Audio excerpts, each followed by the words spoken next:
এই সামনে 14ই ফেব্রুয়ারি আসছে, ভ্যালেন্টাইন ডে।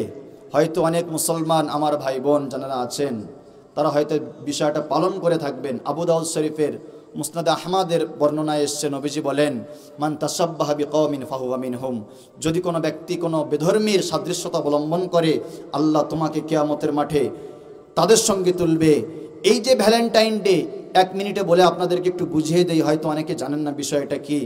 আজ থেকে প্রায় 1751 বছর আগে 275 সালে রোম দেশে মিস্টার ক্লাডিয়াস বলে একজন বাদশা ছিল। সেই বাদশার আমলে একজন ইহুদি পাদ্রী, যেমন আমাদের আলেম থাকে, হিন্দু ভাইদের সাধু সন্ন্যাসী থাকে, ইহুদিদের একজন পাদ্রী থাকে। সেই পাদ্রী সেখানে একটা নারীর সঙ্গে অপকর্ম করেছিল। কত সালে? 275 সালে। আজ থেকে প্রায় 1751 বছর আগের কথা বলছি। মিস্টার ক্লাডিয়াস রোম রাজ্যে তাকে প্রকাশ্যে মুণ্ডুচ্ছেদ করেছিল যে একটা নারীর স্বাধীনতা তুমি হরণ করেছ।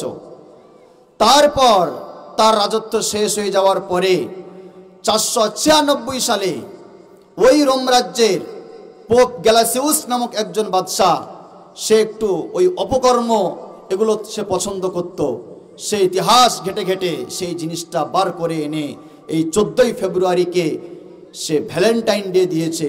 যে ইহুদির পাদ্রীকে হত্যা করা হয়েছিল এই নারীর সাথে অপকর্ম করার কারণে, তার নাম ছিল ভ্যালেন্টাইন।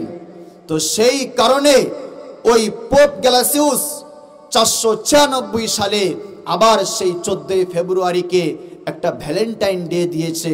এর আগে থেকে শুধু 14 নয়, 7ই ফেব্রুয়ারি থেকে শুরু হয়েছে propose day, kiss day, hug day, and day, ট্যান ডে করে শেষ পর্যন্ত গিয়ে ভ্যালেন্টাইন ডে। তো বলেন মুসলমান ভাই, এটা চালু করেছে কারা? মুসলমানরা, খ্রিস্টান? কলিজার টুকরা মুসলমান। এটা হয়তো আপনারা সাধারণ মানুষ বোঝেন না। আপনার মেয়েরা যারা কলেজে, যারা স্কুলে পড়ে তারা একটু বোঝে। ওদেরকে মানা করেন, ওদেরকে বলেন যে মা গুনার দিকে আর নয়,